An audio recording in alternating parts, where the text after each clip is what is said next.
Welcome back, it's me Lou, and I'm here for part 2 of my Heroclix X-Men Rise and Fall unboxing. So, if you haven't viewed part 1, I encourage you to do so. So, to bring you up to speed with where we're at. So, in part 1, I kind of documented how I purchased a brick's worth of Heroclix. And if you're unfamiliar with that, a brick is 10 boxes of these, which equates to 50 minifigs. So throughout that video, my intent was to just shoot everything, unbox the entire set, but the video was running a little bit too long. So towards the end, I thought, I'm just going to split the video into 2 parts. So this is going to be part 2, where I'm going to unbox the remaining 5 boxes. But before we begin that, I just have to address a rookie mistake I made in the first video. So I'm very, very embarrassed because I'm a self-professed nerd. I read a lot of comic books, but for me, I made a mistake that was unforgivable. In the first video, I actually referred to Wolverine, aka Laura Kinney, aka X-23. I accidentally called her X-32. So for me, that's like an unforgivable sin. So, my fellow comic book fans, forgive me for calling Laura X-32 when she's X-23. I think I just got excited and I swapped numbers around. So yeah, she's X-23. Alright, so don't crucify me for that. I don't know, I got caught up in the moment and just made a slight mistake. So we're going to unbox the remaining 5 blind boxes of these Heroclix. I'm looking forward to it. So far, with the first set of 5 boxes, I only got, I believe, 2 duplicates. I got 2 multiple men, which is forgivable because multiple man, his power is he could clone himself. And then I got a double of the Impulse figure. One thing I want to make mention... I'm not sure how important this is to other collectors or players of Heroclix, but one thing I did notice about these figures for the new set as opposed to the older set is that these figures are slightly taller. And for me, that's an issue just because I store my minis in these craft storage boxes. So this is a craft storage box I bought at my local Walmart. I like these a lot. They fit Heroclix really well, or at least they did. So this houses a few of my previous Heroclix from the House of X wave. And as you can see here, most of them fit perfectly. These boxes are the perfect, or each compartment in this box is the perfect height. It holds a Heroclix perfectly. But I ran into an issue with the new Heroclix. So this is a new one. This is Eric the Red from the new Rise and Fall Heroclix set. And as you can see here, the figure itself is roughly the same height as the old one. But the difference is that this kind of like pseudo concrete base that he's on, it's taller. They used a much thinner base on the older figures. And on the newer figures, the base is a lot chunkier. It looks cooler, it's more detailed, but at the same time, it's a tighter fit. And Eric the Red is one of the very few characters so far that I've gotten that will fit in my storage case.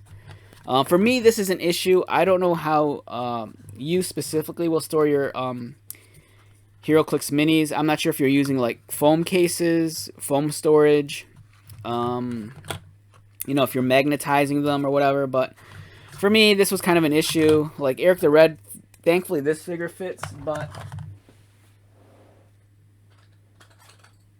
like a figure like Multiple Man, I think he fits all right. But there's a couple of figures where they're pretty tight.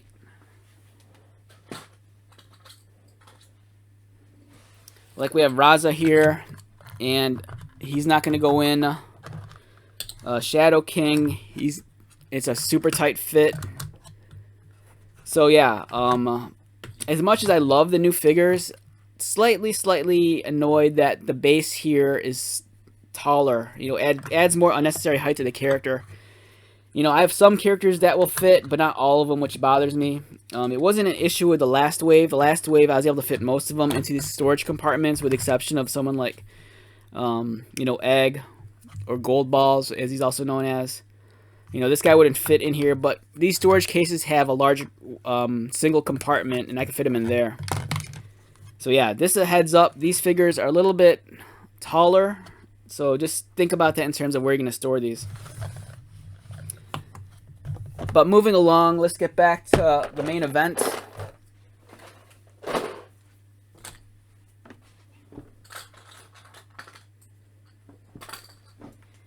And let's unbox the remaining 5 blind boxes of Heroclix figures. Oh, okay, so I'm excited. So far, I've had a lot more fun unboxing this wave than the previous wave. The House of X wave was awesome, but I got so many doubles, and I didn't get as many of the heavy hitter characters, unlike the Rise and Fall. Maybe I'm just lucky. Maybe the brick I ordered just had a better, better random assortment of characters. And here's the next 5. Okay, I'm starting to get doubles.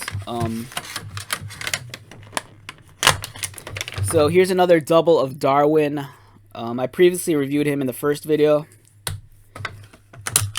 Oh, this is a new figure. We have Dark Beast. All right, so I like Dark Beast. I love Dark Beast as a character. He's a cool character. He's from an alternate timeline. I want to say I think he's from Age of Apocalypse. Correct me if I'm wrong, but I think that's what I kind of remember him from. This is a great figure. My only complaint, he's more black, and I think I would have appreciated more if he was a little bit more of a dark gray. I don't remember him appearing this black in the comics. The last Dark Beast story I remember was the X-Men comics prior to House of X and Powers of 10. In that story, most of the X-Men and mutants were gone. They were vanished. There were like just a handful of mutants left. Cyclops kind of organized a small ragtag team.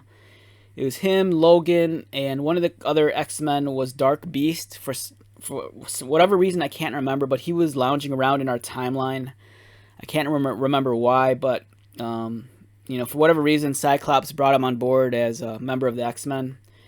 And I think at one point he might have tried double crossing the X-Men, and I think they kind of did away with him. But it's cool that I have Dark Beast. I can't remember if he's made an appearance yet in the current X-Men timeline with all the stuff that's going on in Krakoa. Maybe not. If I remember correctly, in the Krakoa stories, there's certain mutants that they haven't resurrected yet, and I'm not sure if Beast is on that list. So we have another Warpath figure. I don't mind getting the doubles. Maybe if I'm up for it, I'll just repaint this to reflect a different iteration of Warpath. Maybe give him a blue costume. This is a figure I'm excited about. We have Callisto. I love Callisto. The way she's been portrayed the past 2 years has been really cool. She's kind of considered as one of the Marauders, and that's a team that's affiliated with Storm, or it used to be Storm, but that's Emma Frost's group. So she's kind of like recruited Callisto to do some of her dirty work. And Callisto, this is like super hot Callisto, not like the crazy Morlock mask looking Callisto. This is the one. Callisto is, she's very stylish. She's decked out in all the latest threads as provided to her by Jumbo Carnation.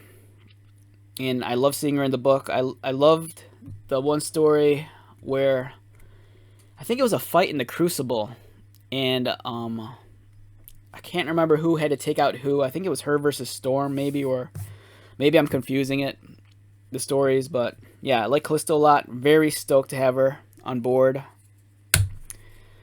Excited about this one too. We have Marvel Girl. So I believe this is, I'm not sure what version of Marvel Girl this is. This actually looks like Marvel Girl from Ultimate X-Men. Or I take it back. This might be Marvel Girl from Age of Apocalypse. Because she has that that marking over her eye. So I believe this is Age of Apocalypse Marvel Girl. If I'm wrong, correct me. But I think that's what this is supposed to represent. It's cool. I'm down with that. Alright, let's shuffle these guys aside. And we're moving on to box number 2 of the remaining 5. Alright, fingers crossed that I don't get any doubles. The rarer figures are in the chase figures. I've never been that lucky to get them in the past. So I don't have any high hopes of obtaining any of them. And oh my god, this is, of all the of all the boxes I've unboxed so far, hands down, this for me is like winning the jackpot. I won the lottery here. I am so excited for this. I couldn't get a more perfect set of 5 figures in a blind box. I am excited. I have the Blob. This is cool. Awesome. I got the Sabretooth that I wanted. This is very 90s Sabretooth. I got Exodus.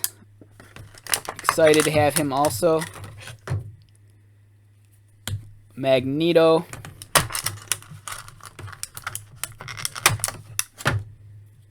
He's a little warped on his stand, but that's easily fixed. So some of these guys might be a little bit. It's a soft plastic, so the remedy this, you just dip this in like hot or boiling water, and you kind of manipulate it to where you want it to be, and just run it under cold water, and it'll be perfectly fine. But yeah, so excited to have classic Magneto, and I also got classic Mystique, which is awesome. All right, let's take a look at the Blob first. This is an interesting iteration of the Blob because it's kind of an amalgamation between modern Blob and classic Blob. So in the current X-Men storylines on Krakoa, Blob is the he's essentially the X-Men bartender. He runs a bar, and it's where all the mutants go to hang out and party. And this, it's kind of cool. He has the sandals or the flip-flops, and he has the Hawaiian shirt, and he has the sunglasses. So he's decked out in all his tropical gear. He's ready to party. But the modern iteration of Blob, I want to say I think he's bald, and he might have a beard. This one just kind of has like a soul patch, but I could forgive that. It's awesome. I'm so glad that I have this figure. This is one figure I really wanted. I really wanted the Blob. Mystique. Let me see if I could. I'll grab the other Mystique real quick.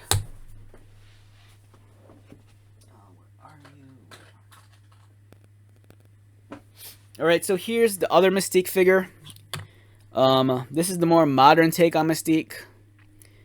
This kind of reflects more so her appearance in that one miniseries some years ago. And here's classic Mystique. This is the classic Mystique that has that weird skull on her forehead, and she's wearing kind of more of this provocative white dress. It's cool that I have 2 different versions of her. Pretty excited. Oh man, classic Magneto. I'm a big mark for Magneto. He's like one of my favorite characters in comic books. Some years ago, Marvel gave him a monthly series, and I believe it was written by Colin Bunn, I think. If I'm wrong, just correct me on that. And I remember loving that comic book so much. It was one of my favorite reads. Magneto is such a complicated character. He borderlines more so on anti-hero than hero, but in the eyes of other mutants, he's kind of like their figurehead. I love the relationship between him and Professor X. At times they could be brothers, other times, they're the worst of enemies. Right now, in the X-Men storyline, he's one of the big heavy 3 that leads Krakoa, the island nation. There was, it's Professor X, it's Magneto, and it's Apocalypse. Apocalypse, though, he's kind of stepped down from the council. He was recently reunited with his wife, so Apocalypse left, leaving this Charles and Eric in charge of Krakoa. And with the recent Hellfire Gala, they're doing a pretty interesting story where the story is a couple of months old, so I mean, one way or the other, it's gonna be spoiled. So the big takeaway from the Hellfire Gala is that they killed off Scarlet Witch, and Magneto, I believe, is a prime suspect. They're doing a miniseries coming up soon called, I'm not sure if it's a miniseries or an event, but it's the Trial of Magneto, and I think they're putting him on trial to see if he's responsible for the murder of Scarlet Witch. It was such a touching moment when they reunited the characters. The mutants and the X-Men, they always kind of refer to Scarlet Witch as the Pretender. She was the one that canceled out all the X-Men's and the mutants' powers. And at some point in time, I think this was a result of the Disney acquisition. There was some dispute between Disney and Fox over who had the rights to Quicksilver and Scarlet Witch, but they came to an agreement. That's why you see Scarlet Witch and Quicksilver in the respective movies. You know, they appear in the Avengers movies, but then they also appear in the 20th Century Fox X-Men films.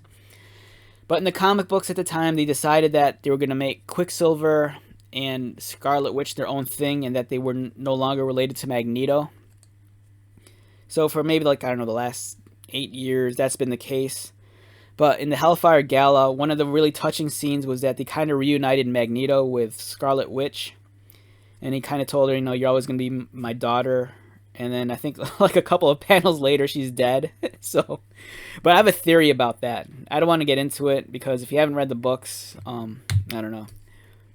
So yeah, classic Magneto, awesome. We have Exodus here. Exodus is a badass. I love him. One of the key moments that really sticks out for me is in one of the recent X-Men stories, maybe from the past year. There's this cool scene where Exodus is sitting at a campfire, and he's surrounded by all these mutant children, and he's explaining the greatness of Magneto. And I want to say in the story, I can't remember what story it was. Earth was under attack. It wasn't the King in Black story. I think it was, or it might have been King in Black. There was a story that was going on in the Marvel Universe, and they were being invaded. It might have been Empire. That was it. It was Empire. It was the big Empire event, and Earth was being invaded, and Krakoa was the target of an invasion. And then Exodus was sitting at a campfire explaining to all the like mutant children why they were safe, and it was because Magneto was there to protect them. And I thought it was really cool. They've done, I mean, he hasn't taken to the forefront yet, but every time Exodus is in a scene, it commands a lot of presence and authority, so it's just really cool to see him. And now we have Sabretooth. I love Sabretooth. And truth be told, I actually like Sabretooth a little bit more than Wolverine. For me, Sabretooth is a much more complicated character. And I loved what they did with the character for the last maybe like 5 or 6 years. And more recently, what they did with Sabretooth before they did House of X. Prior to that, Sabretooth was, as a result of that Axis of Evil event, Sabretooth was kind of like spun 180, and he kind of became a good guy. And it was kind of cool because at the time, Wolverine was dead, and the only Wolverine that we had running around in the Marvel Universe was Old Man Logan. And it's not that Old Man Logan's a bad character, but I'm kind of tired of him. I'm tired of all the Wolverine clones. You know, I just love old school plain Wolverine. And I don't know, I just got tired of Old Man Logan. For me, it's like they couldn't send him back to the future fast enough. But Sabretooth was a badass. He was running X-Force for a while, and it was really cool. He developed some cool relationships with some of the characters, like Omega Red. And I was so disappointed, yet intrigued, when early on, like in the first issue of like House of X, they just banish Sabretooth and they throw him in the hole. And we haven't seen him for like 2 years. And his day of reckoning is coming. So I have a feeling during the Inferno event that's going to be coming soon, I really think he's going to play a key role in that. So, you know, for me, fingers crossed. I want Sabretooth back ASAP.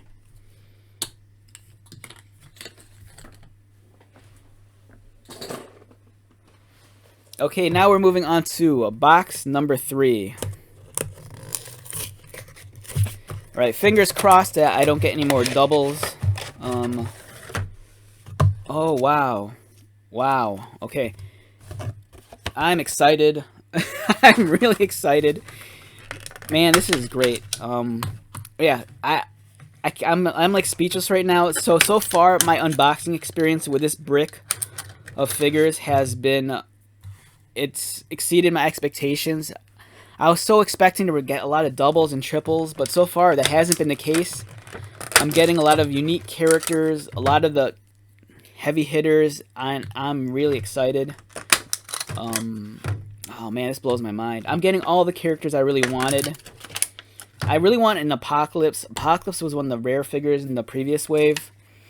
I'm not sure if he was marked as rare or if he was uncommon, but I remember, I think they had 2 versions of him, of paint variant, and both of them command really high prices on the secondary market. But for this box, it's awesome. We have a Hellfire Club guard. Really cool. It's a very iconic villain in the X-Men universe. With the blue, the red, and the party mask. Or, I don't know what it is. Whoa. For me, Sebastian Shaw, this is a heavy hitter. Slightly disappointed that they didn't give me the iteration that I wanted. But I'm incredibly happy nonetheless. So Sebastian Shaw, he's appearing in the Marauders. The early issues of Marauders really took me by surprise. That for me was a sleeper hit. I didn't expect to like the book as much as I did. They were doing some great like political like scheming in the first few issues. And it was really cool what they did. And at a certain point, Sebastian Shaw just ends up in a wheelchair and an eye patch. But he's recovered since then. And in the current storylines, he wants his wife resurrected. But lo and behold, the surprise is on him, and that his wife is actually alive and in hiding, I believe. So, complicated character, cool supervillain, love him. Now we have Destiny. This is Mystique's partner, and Destiny is currently dead, and her resurrection is going to be the catalyst for the Inferno event, I believe. So Mystique really wants Charles and Magneto to resurrect Destiny, but they're not going to do it unless Mystique performs a certain mission, which she attempted but failed. And because she failed, they didn't resurrect Destiny. And Destiny kind of forewarned Mystique, telling her to beware of the future, specifically the island. And it's all starting to play out like Destiny says. And because Charles and Magneto aren't resurrecting Destiny, Mystique's kind of hell-bent on, I think, not necessarily maybe destroying the island, but just like kind of getting her vengeance on Charles and Magneto for what, for them breaking their promise. Here we have Wolverine. Everyone loves Wolverine. You can't get enough Wolverine. And as usual, Wolverine's kind of like in a squatting or crouching pose. It's all right.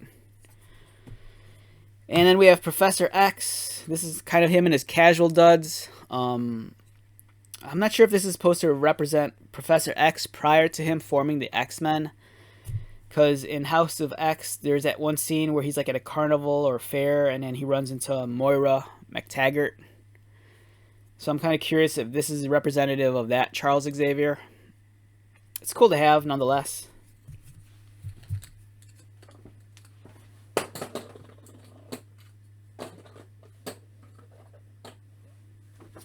Alright, so we're on box number 4 of the remaining 5. And alright, so far I've had a lot of luck with these blind boxes. I think I've only gotten 2 or 3 doubles.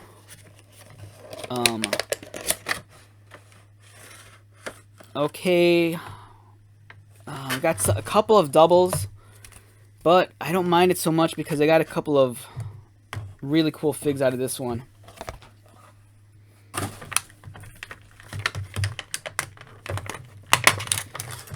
Okay, we got another Raza. No need to review him. I got him in the first video. We got another Colossus.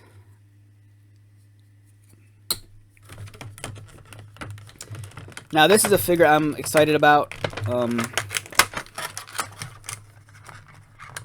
We have Silver Samurai. And this is a cool looking figure. Now one thing that strikes me when I first saw this figure is that he has some blue on him. And I don't recall any previous iteration of Silver Samurai having blue. He's always just been, to the best of my knowledge, he's just been always completely silver. Yeah, it looks cool. I'm excited to have him. He's not really a major player on Krakoa. Normally his name pops up like whenever they talk about the Crucible. And the Crucible is kind of like that arena where if a mutant wants to be reborn, if a depowered mutant wants to be reborn, they go to the Crucible and they engage in one-on-one combat to the death so that they can be resurrected. And once they're resurrected, they'll have their power set back. And, you know, whenever they have a Crucible story, you know, Silver Samurai somewhere floating around.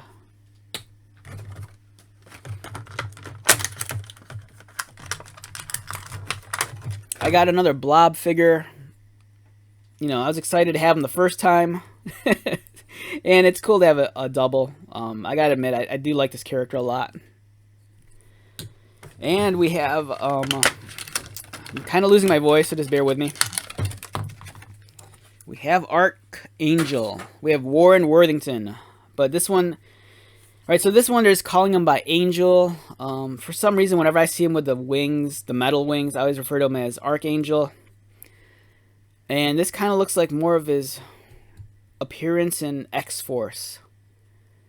He might, I want to say he looked like this maybe a couple of times in the newer X-Men books. But I always associate the black and white Warren figure with X-Force. And I love the pose.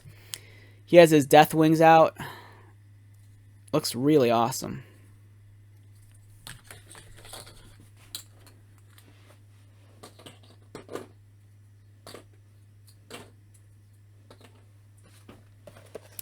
So our party's going to start to close with the unboxing of the final and fifth box.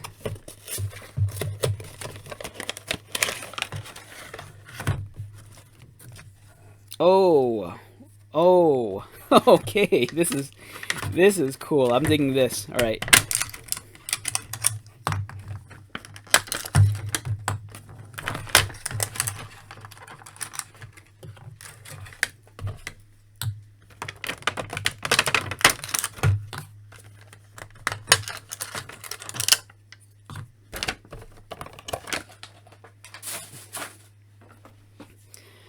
Okay, so, yeah, this is a cool set of 5. I actually have one double here. So the double I have, as you remember in the first video, I unboxed a Sentinel. And for me, having a double of a Sentinel figure isn't a bad deal. It just gives me an excuse to army build them. The detail on them's excellent. Nice pose. I'm liking this guy a lot. Really cool to have 2 of them. Over here we have the Skinless Man. He's kind of gross. He's, you know, he looks like his namesake. He's the Skinless Man. He has these gross looking tendrils coming out of his body. I want to say I remember reading a story with him recently. I can't remember what though. Nonetheless, it's a cool mini to have. It looks disgusting. This is a character I'm very excited for. We have Brew. So Brew is an offshoot of the Brood. I don't fully remember what his backstory is. I do remember his first appearance. He was originally a student at the Jean Grey School of Higher Learning. And that's when, what comic book was that? That was the comic book series Wolverine and X-Men, I believe. So in that book, Wolverine opened up his own mutant academy. It was no longer the, what was it? The Charles, I can't remember the original name, the mansion.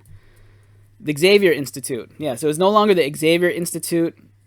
Instead, Logan opened up a school and he named it after Marvel girl Jean Grey in honor of her. And the student body was a mixed bag. I mean that in the best way possible too. There were some cool characters. There was Brew. There was Kid Omega, who's the son of Gladiator. Quentin Quire, Shark Girl. The school was actually sitting atop of Krakoa, which wasn't an island. It was just the school grounds. And they also introduced some cool villains like what's it, Homines Verendi. Am I saying that correctly? And I don't know. It was a fun period of time for me reading those X-Men books, the Wolverine and X-Men. And it was cool. Brew was a student at the school. I don't remember if they explained what his backstory was. It was just odd to see him the first time out. He was apparently a brood alien, but it was in the form of a human child, and he always wore a suit. He was always well mannered. So he was the complete opposite of the brood aliens. You know, we always think of them as mindless and hissing and very vile and revolting. But here came along Brew. He was a brood child, very well mannered. He had some good etiquette. He was always dressed in suits. He was the perfect student. And awesome, fun character. In the current Krakoa stories, they did a story with him where they're out in space. And I think he digested like the brood egg. And if you did that, you became like, it gave you like dominance over the hive. So I think in the backstory right now, he might be the leader of the brood hive, I think. They haven't really explored it that much, except for that one issue. And I'm hoping they do, because it seemed like such a waste if they don't revisit it. Especially when you consider the implications of it in terms of, like, you know, the stories in that galactic end of the Marvel Universe. You know, for a little boy who's, you know, now in charge of like this very vile species of aliens. It's kind of wild. Over here we have Carmela Unacion. Apparently she's an alkalite by her uniform. I don't remember her. She wasn't one of the standout alkalites. When I think of the alkalites, I always think of Fabian Cortez.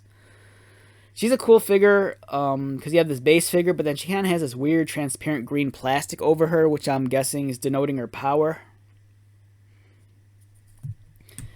And for me, the star in this box set is Longshot. We all love Longshot. He's the four-fingered hero from the Mojoverse. He comes from one of my favorite X-Men lineups was the Australian Outback X-Men. I loved his adventures with them, you know, during the Fall of the Mutants and when they were in Australia. Really cool character. I love the old miniseries that was drawn by Art Adams. Yeah, so yeah. So this kind of concludes my unboxing of a brick's worth of Heroclix from the X-Men Rise and Fall wave. I'm getting tongue-tied. It recently came out. And I got mine through Amazon. As I mentioned, it was marked down, so I think I got it for maybe $20 cheaper than what it normally is, and I'm thankful for that. Let's get some of these out here. They're fun to collect. If you're into like superheroes. And if you're like I said, if you're burned out on collecting action figures and you want to try something new and it's a little bit more affordable, there's no reason why I shouldn't give these miniatures a chance. Even if you don't play the game, they're just fun to have. They're great desk toys. They're easy to display because they're so small. They're easy to keep in storage because they're so small. Their detail's nice. The sculpting's nice. The engineering on these compared to like the first set from like a lifetime ago, it's made leaps and bounds. You know, these are a completely different beast in terms of their sculpture and their paint application. You know, I love these things. They're awesome to have. You know, I can't recommend these enough. And like I said, you know, they don't only make Marvel, they make DC. They do other licensed properties like Lord of the Rings. They've done WWE. So you could kind of amass this small universe of like miniatures. It's fun. It's awesome. I highly recommend it. And on top of that, you get these cool cards. So if you play the game, you get these cool cards with their stats. And there's some fun artwork from the comic books. So, wrapping this up, once again, my name is Lou. Thank you so much for checking out this video. I greatly appreciate it. This was part 2. If you're doing this backwards, go out and check out part 1. And I guess I'll see you again soon. Take care, and I'll talk to you later.